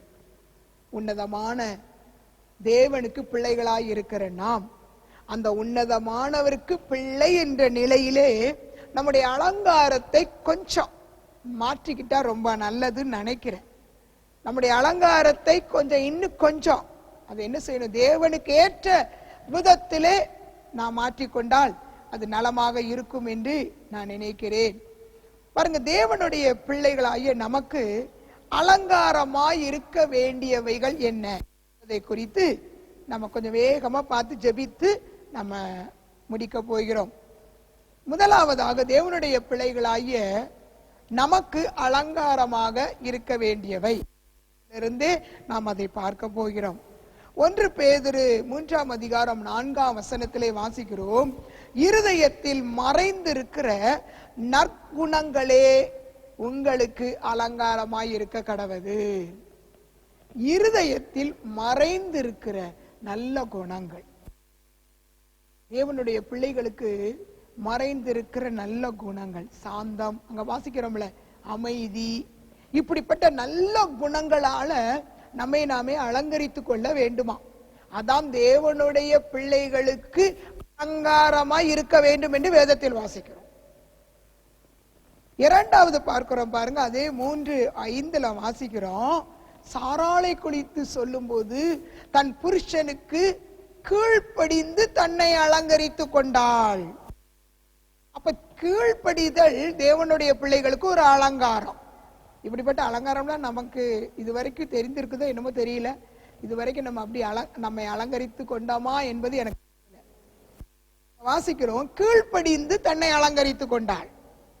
எபேசியர் 5ஆம் அதிகாரம் 21, 22, 22 வாசிக்கிறோம், மனைவிகளே சொந்த புருஷருக்கு கர்த்தருக்கு கீழ்ப்படுகிறது போல உங்க புருஷர் கீழ்ப்படியுங்க. 21 வாசிக்கிறோம், ஒருவருக்கொருவர் தெய்வ பயத்தோடு கீழ்ப்படிய கடவும். அப்படி என்றால் கீழ்ப்படிதல், ஒருவருக்கொருவர் கீழ்ப்படிவது, பிள்ளைகள் பெற்றோருக்கு கீழ்ப்படிவது, விசுவாசிகள் ஊழியருக்கு கீழ்ப்படிவது, ஒருவருக்கொருவர் வேலைக்காரர்கள் எஜமான்களுக்கு கீழ்ப்படிவது, என்ன ஜனங்கள் துரைத்தனங்களுக்கு கீழ்ப்படிது, எல்லாமே கீழ்ப்படிதல்னா எல்லாம் வந்துரும். கீழ்ப்படிதல் அது ஒரு அலங்காரம். இந்த அலங்காரத்தினால் நம்மை அலங்கரித்துக் கொள்ள வேண்டும். சங்கீதம் 29:2 வாசிக்கிறோம், பரிசுத்த அலங்காரம். இது ரொம்ப தேவனுடைய பிள்ளைகளுக்கு முக்கியமானது. பரிசுத்த தேவனுக்கு நாம பரிசுத்தமாய், பரிசுத்த தேவனை ஆராதிக்கிற நாம பரிசுத்தமாய் வாழ்ந்து அந்த பரிசுத்தத்தினால் நம்மை அலங்கரித்துக் கொள்ள வேண்டும். ஒரு பரிசுத்த அலங்காரம் நம்மிடத்திலே காணப்பட வேண்டும். அதுவே உலகத்திற்கு சாட்சியாக இருக்கும். சங்கீதம் 110:3 கூட வாசிக்கும் போது, கடைசி நாட்களில் தேவன் வெளிப்படும் நாட்களிலே அவர்கள் தேவனுடைய பிள்ளைகளாகிய நாம் பரிசுத்த அலங்காரமாயிருப்பார்கள் என்று சொல்லி அங்கே நாம் வாசிக்கிறோம். எனவே பரிசுத்த அலங்காரம் ரொம்ப ரொம்ப முக்கியமானது. அடுத்து நம்ம பார்க்கும்போது ஏசாயா 52:1 வாசிக்கிறோம், ரட்சிப்பு அபிஷேகம் என்ற அலங்கார வஸ்திரம். தேவனுடைய பிள்ளைகளாகிய நமக்கு ரட்சிப்பு என்கிற ஒரு அலங்கார வஸ்திரம் நமக்கு இருக்கணும். அடுத்து அபிஷேகம் என்ற ஒரு அலங்கார வஸ்திரம் நமக்குள்ள இருக்கணும். ரட்சிப்பினால் தேவன் நம்மை அலங்கரிக்கிறவர். சங்கீதம் 119:4 வாசிக்கும் போது, சாந்த குணம் உள்ளவர்களை கர்த்தர் ரட்சிப்பினால் அலங்கரிப்பார் என்று சொல்லி வாசிக்கிறோம். சரி, 5வது பார்க்கிறோம், நீதிமொழிகள் 4:9 ஞானம், பரம ஞானம். யாக்கோப்புல சொல்லப்பட்டிருக்கிற 3ஆம் அதிகாரத்திலே சொல்லப்பட்டிருக்கிற அந்த பரம ஞானம், அந்த பரம ஞானம் நம் தலைக்கு அலங்காரமான கிரீடமாயிருக்கும் என்று சொல்லி பார்க்கிறோம். அந்த ஞானம் நமக்கு ஒரு அலங்காரமாக இருக்கிறது. அடுத்து பார்க்கும்போது 6வதாக நீதிமொழிகள் 20:20 பார்க்கும்போது, வாலிபர்களுக்கு அலங்காரம் அவர்கள் பராக்கிரமம். வாலிபர்களுக்கு அலங்காரம் அவர்களுக்குள்ள இருக்கிற வலிமை.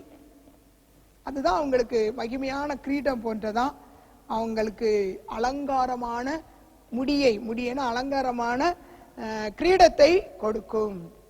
இப்போ உள்ள வாலிபர்களுக்கெல்லாம் எது அலங்காரமா இருக்கு? கிரீம், பியூட்டி பார்லர் போயிட்டு வர்றது, இதுதான் அவங்களுக்கு அலங்காரமா இருக்கு. ஆனா வாலிபருக்கு அலங்காரம் அவர்களுடைய பராக்கிரமம். பராக்கிரமம் அலங்காரமாக இருக்கிறது.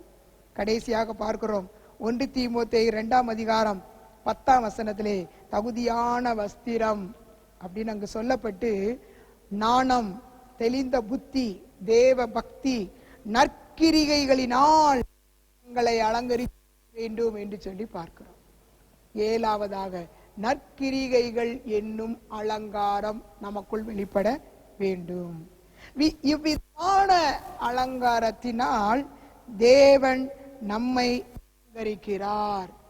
இப்படிப்பட்ட அலங்காரம் நம்மில் வெளிப்படுமானால் தேவன் இம்மையிலும் மறுமையிலும் நாம் பிழைத்திருக்கும்படி செய்வார். நாம் பிழைத்திருப்போம். கண்களை மூடி நம்ம ஜெபம் பண்ணுவோம். அல்லேலூயா. நன்றி ஆண்டவரே, உம்மை துதிக்கிறோம், உம்மை ஸ்தோத்தரிக்கிறோம். அல்லேலூயா. நன்றி நன்றி அப்பா. இந்த நாளிலே பிழைத்திரு என்கிறதான அந்த வார்த்தையின் தலைப்பின் கீழ் ஆண்டவரே ஸ்தோத்திரம், அந்த எசேக்கியேல் 16ஆம் அதிகாரத்திலே 6ஆம் வசனத்தை நாங்கள் தியானித்து, ஆண்டவரே இவ்விதமாய் எங்களை உம்முடையவர்கள் என்று நீர் மாற்றினீர் என்று சொல்லி வேதத்தில் வாசிக்கிறோம். அதிலே 10 விதமான காரியங்களிலே 8வது காரியத்தை தியானிக்க ஆண்டவர் நீர் கிருபை செய்தீரையா. ஆண்டவரே ஸ்தோத்திரம் ஸ்தோத்திரம். ஆண்டவரே கர்த்தாவே, இந்த 8வது விதமான காரியத்துல சொல்லப்பட்டது, உன்னை ஆபரணங்களினால் அலங்கரிப்பார். ஆபரணங்கள். ஆண்டவரே ஸ்தோத்திரம் ஸ்தோத்திரம். ஆண்டவரே, கைகளிலே கடகங்கள், காதுகளிலே காதணி, கழுத்திலே சரபணி. ஆண்டவரே ஸ்தோத்திரம். இவ்விதம் வெள்ளியினாலும் அலங்கரிக்கப்பட்டாய். தேவன் நம்மை அலங்கரிக்கிற அலங்காரம் என்னவென்று சொல்லி இந்த நாளிலே நாம் பார்த்தோம். பரிசுத்த வேதாகமத்தினால், வேதத்தினால், வேத வசனங்களினால் தேவன் நம்மை அலங்கரிப்பார். அல்லேலூயா அல்லேலூயா. இந்த வேதம் குறைவற்றது. இந்த வேதம் கண்களை தெளிவிக்கிறது. இந்த வேதம் நம்முடைய இருதயத்தை சந்தோஷிப்பிக்கிறது. அல்லேலூயா. ஸ்தோத்திரம் ஸ்தோத்திரம். ஆண்டவரே கர்த்தாவே, உம்மை துதிக்கிறோம். கர்த்தருக்கு விரோதமாய் நாம் பாவங்களை செய்யும் போது இந்த வேதம் நம்மை எச்சரிக்கிறது. இந்த வேதத்தை நாம் கைக்கொண்டு நடக்கும் போது இந்த வேதம் நமக்கு மிகுந்த பலனை கொண்டு வருகிறது. நாம் பிழைக்கும்படி இந்த வேதம் நமக்கு கொடுக்கப்பட்டிருக்கிறது. இந்த வேத வசனத்தின்படி நாம் நடந்தால், இந்த வேத வசனத்தை நாம் கை கொண்டால், ஓ கர்த்தருக்கு முன்பாக நாம் பிழைத்திருப்போம். அல்லேலூயா. நன்றி நன்றி ஆண்டவரே. தாவீது பொன்னும் வெள்ளியும் உடைய சீமானாய் இருந்தார். ஆனாலும் கர்த்தருடைய வேதமே, கர்த்தருடைய வேதமே நல்லது என்று சொன்னார். அல்லேலூயா. நன்றி நன்றி. உங்களிடத்தில் 1000 வெள்ளி பொன் இருக்கலாம். உங்களிடத்திலே பொன் ஆபரணங்கள் ஏராளமாய் இருக்கலாம். அது ஒரு வகையிலே இருந்தாலும் உங்களுக்கு உண்மையாய் உங்களை அலங்காரப்படுத்தக்கூடிய, தேவனுடைய பார்வையிலே விலையேற பெற்ற அலங்காரமாய் இருக்கிற இந்த வேத வசனத்தினால் உங்களை அலங்கரித்துக் கொள்ளுங்கள். அதுதான் கர்த்தருடைய பார்வையிலே விலையேற பெற்றதாய் இருக்கிறது. அல்லேலூயா. நன்றி நன்றி ஆண்டவரே. உம்மை துதிக்கிறோம், உம்மை துதிக்கிறோம் ஆண்டவரே. உம்மை ஸ்தோத்தரிக்கிறோம். அல்லேலூயா. ஏசாயா தீர்க்க தரிசனத்திலே நாங்கள் வாசிக்கிறபடி ஆண்டவரே, உம்முடைய வேத வசனங்களை எங்கள் இருதயத்திலே பதித்து கொள்ள, ஆண்டவரே எங்கள் இருதய பலகையிலே எழுதி கொள்ள எங்களுக்கு கிருபை தாருமையா. ஆண்டவரே, தாவீது ராஜாவை போல நாள் முழுவதும் அது எங்கள் தியானமாக இருப்பதாக. அல்லேலூயா. ஸ்தோத்திரம் ஸ்தோத்திரம் ஆண்டவரே. ஜோசுவாவை பார்த்து கர்த்தர் சொன்னார், பலங்கொண்டு திடமனதாய் பிரமாணங்களின்படி வலது இடது பக்கம் சாயாமல் இந்த பிரமாணங்களின்படி நீ நடப்பாயானால் நீ போகிற இடத்திலெல்லாம் புத்திமானாய் நடப்ப. அல்லேலூயா. நன்றி. அந்த பாக்கியத்தை எங்க பிள்ளைங்களுக்கு தாங்கப்பா. ஆண்டவரே சோதர வலது இடம் சாயாமல் இரவும் பகலும் கர்த்தருடைய வேதத்தில் தியானமாய் இருக்கிற மனுஷன் பாக்கியவான், அவன் செய்வதெல்லாம் வாய்க்கும் என்று சங்கீதத்திலே வாசிக்கிறோமே. ஆண்டவரே, இந்த நாளில் உம்முடைய பிள்ளைகளுடைய காரியங்கள் உம்முடைய வேதத்தையே அலங்காரமாக எடுத்துக்கொள்ள கர்த்தர் உதவி செய்யுங்கப்பா. ஆண்டவரே ஸ்தோத்திரம். வேதத்தில் சொல்லப்பட்டிருக்கிற அந்த அலங்காரத்தினால் ஆண்டவரே எங்களை நாங்கள் அலங்கரித்துக் கொள்ள எங்களுக்கு கிருபை தாரும். ஆண்டவரே, நற்குணங்களால் எங்களை அலங்கரித்துக் கொள்ள எங்களுக்கு கிருபை தாரும். நாங்கள் ஒருவருக்கொருவர் கீழ்ப்படிந்து ஆண்டவரே எங்களை அலங்கரித்துக் கொள்ள எங்களுக்கு கிருபை தாருமையா. ஒரு பரிசுத்த அலங்காரம், பரிசுத்த தேவனாகிய உம்மை ஆராதிக்கிற எங்களுடைய வாழ்க்கையிலே ஒரு பரிசுத்த அலங்காரம் இருப்பதாக. நன்றி நன்றி ஆண்டவரே, ஸ்தோத்திரம் ஸ்தோத்திரம் அப்பா. ஆண்டவரே, ரட்சிப்பை எங்களுக்கு அலங்காரமாக நாங்கள் எடுத்துக்கொள்ள எங்களுக்கு கிருபை தாரும் ஆண்டவரே. பரம ஞானத்தை அலங்காரமாக நாங்கள் எங்களை அலங்கரித்துக் கொள்ள, பரம ஞானத்தினால் எங்களை அலங்கரித்துக் கொள்ள எங்களுக்கு கிருபை தாரும் ஐயா. நன்றி நன்றி நன்றி ஆண்டவரே. எங்களுக்குள்ள இருக்கிற அந்த உன்னத பலமே எங்களுக்கு அலங்காரமாக இருக்கிறது. நன்றி ஆண்டவரே, ஸ்தோத்தரிக்கிறோம் ஸ்தோத்தரிக்கிறோம் ஆண்டவரே. கர்த்தாவே, உம்மை துதிக்கிறோம். கிரிகைகளினால் எங்களை அலங்கரித்துக் கொள்ள எங்களுக்கு கிருபை தாரும். நன்றி ஆண்டவரே. இப்படிப்பட்ட அலங்காரமான காரியங்களை தேவனுடைய பிள்ளைகளாகிய நீங்கள் அலங்காரமாய் எடுத்துக்கொண்டால் கர்த்தர் உங்களை இந்த நாட்களிலே பிழைக்க செய்வார், செழிக்க செய்வார், ஆசீர்வதிப்பார். கர்த்தருடைய நாமம் மகிமைப்படுவதாக. இயேசுவின் நாமத்தில் ஜெபிக்கிறோம் நல்ல பிதாவே, ஆமென். கர்த்தருடைய வார்த்தை கேட்ட உங்களை கர்த்தர் ஆசீர்வதிப்பாராக. கர்த்தருடைய கிருபை இந்த ஞாயிற்றுக்கிழமை ஆராதனையில் உங்கள் ஒவ்வொருடன் கூட இருப்பதாக. மத்திய 11ஆம் அதிகாரம் 28வது வசனத்தில் வாசிக்கும் பொழுது, வருத்தப்பட்டு பாரம் சுமக்கிறவர்களே, நீங்கள் எல்லாரும் என்னிடத்திற்கு வாருங்கள், நான் உங்களுக்கு இளைப்பாறுதல் தருவேன் என்று ஆண்டவராய் இயேசு சொல்கிறார். இந்த ஆராதனை முடிவு நேரத்தில் உங்கள் யாவருக்காக ஜெபிக்க போகிறேன். நீங்கள் ஆண்டவராய் இயேசு நாமத்தின் மேல் விசுவாசம் வைங்கள். எப்படிப்பட்ட பாரத்தோடு இருந்தாலும் இயேசு உங்கள் பாரத்தை மாற்றுகிறவர். சங்கீதம் 55:22 கர்த்தர் மேல் உன் பாரத்தை வைத்துவிடு, அவர் உன்னை ஆதரிப்பார் என்று கர்த்தருடைய வார்த்தை சொல்கிறது. இவ்வளவு நேரம் நீங்கள் கர்த்தருடைய வசனத்தை கேட்டீர்கள், கர்த்தருடைய பிரசங்கத்தை கேட்டீர்கள். ஆண்டவராய் இயேசு நாமத்தின் மேல் விசுவாசம் வையுங்கள். இயேசு இந்த உலகத்திற்கு ஒரு பொதுவான கடவுள், பொதுவான தெய்வம். தம்மை நம்புகிற, தம்மை விசுவாசிக்கிற யாவரையும் அவர் ஆசீர்வதிக்கிறவர். எனவேதான் யோவான் 14:14 என் நாமத்தினால் நீங்கள் எதை கேட்டாலும் அதை நான் செய்வேன். வீடுகளிலிருந்து கர்த்தரை ஆராதித்துக் கொண்டிருக்கிற உங்கள் வாழ்க்கையில் வியாதிகளோ, துன்பங்களோ, கஷ்டங்களோ எதுவாக இருந்தாலும் இப்பொழுது உங்களுக்காக ஜெபிக்க போகிறேன். நீங்களும் யாவரும் கண்களை மூடி புறமனப்பட்டு ஜெபிங்கள். உங்களுக்காக ஜெபிக்கிறேன். பரிசுத்த பிதாவே, இயேசு நாமத்தில் ஜெபிக்கிறோம். இந்த ஆராதனையில் இதுவரை உடைய பிரசன்னம் இருந்ததற்காக நன்றி ஆண்டவரே. நாங்கள் கேட்ட வார்த்தைகளுக்காக நன்றி. உடைய வார்த்தை வசனம் ஆண்டவரே எங்களுக்கு வெளிச்சத்தை கொடுக்கிறது. உடைய வார்த்தை எங்களை ஆசீர்வதிக்கிறது. இயேசுவே, நீர் வார்த்தையாக இருந்தவர், இந்த பூமியிலே மனிதனானீர். ஆமென் ஆண்டவரே. வார்த்தையாக இருந்தவர் மனிதனானீர். எங்களுக்காக சிலுவையில் ரத்தம் சிந்தி மரித்து அடக்கம் பண்ணப்பட்டு 3ஆம் நாள் உயிர் தெழுந்தீர் ஆண்டவரே. நாமத்தினால் இதை கேட்டாலும் அதை நான் செய்வேன் சொன்னீங்கள் ஆண்டவர். இந்த நாளிலும் சரீரத்தில் பலவீனத்தோடு ஆண்டவரே, மனதில் பாரத்தோடு இருக்கிற ஒவ்வொருவருக்காக ஜெபிக்கிற இயேசு நாமத்தினால் சரீர பலவீனங்கள் மாறி போவதாக. ஒரு பூர்ண சுகத்தை ஒவ்வொருவர் கட்டளிடுவீராக. வாழ்க்கையில பிரச்சனைகள், பல கஷ்டங்கள், பல உபத்திரத்திற்கூட சொல்லுகிறார்கள். வேலையில்லாத பிரச்சனைகள், வறுமைகள், கடன் பிரச்சனைகள், இயேசு நாமத்தினால் ஆண்டவரை ஒவ்வொருவருக்காக ஜெபிக்கிறேன். ஒவ்வொருடைய வாழ்க்கையில் என் ஆண்டவராய் இயேசு அற்புதம் செய்வீராக. ஆண்டவரே, இந்த ஆறுதல் பங்கெடுத்த ஒவ்வொருவரையும் குடும்பத்தையும் ஆண்டவரை இயேசு நாமத்தில் ஆசீர்வதிக்கிறேன். வானத்திலும் பூமியிலும் மேலான இயேசு நாமம் எதையும் செய்ய வல்லமுடைய மாம்சமான யாவருக்கும் நானே தேவனாகிய கர்த்தர், என்னால செய்யக்கூடாத அதிசயமான காரியம் ஒன்று உண்டோ என்று உடைய வசனம் சொல்லுகிறதே. உடைய வார்த்தையின்படி ஆண்டவரே ஒவ்வொருவரையும் நீங்க ஆசீர்வதிப்பீராக. கிருபையினால மூடிக்கொள்ளுங்கப்பா. தொடர்ந்து கர்த்தர் நடத்தணும். வேலைகளை ஆசீர்வதிங்க, போக்குவரத்தை ஆசீர்வதிங்க, குடும்பத்தில் சமாதானத்தை கொடுங்க, ஜீவன் சுகத்தை பலத்தை கொடுங்க. இந்த உலகத்தில் இப்பொழுது உண்டாயிருக்கிற ஆபத்துக்களுக்கெல்லாம் விலக்கி அற்புதமாக வழி நடத்தும். ஒவ்வொருவரையும் வருகைக்கு ஆயத்தப்படுத்தும். கிருபை யாவரோடு கூட இருப்பதாக. இயேசுவின் நாமத்தில் பிதாவே, ஆமென். கர்த்தராகிய இயேசு கிறிஸ்துவின் கிருபை, பிதாவாகிய தேவனுடைய அன்பு, பரிசுத்த ஆவியானவருடைய கிடைக்கிற மனவரோடு கூட சகல பரிசுத்த வான்களோடு கூட நிலைத்திருப்பதாக. ஆமென்.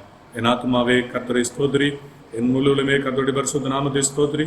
என் ஆத்துமாவே கர்த்தரை ஸ்தோத்திரி. கர்த்தர் செய்த சகல உபகாரங்களை மறவாதே. ஆமென். God bless you. கர்த்தர் உங்களை ஆசீர்வதிப்பாராக.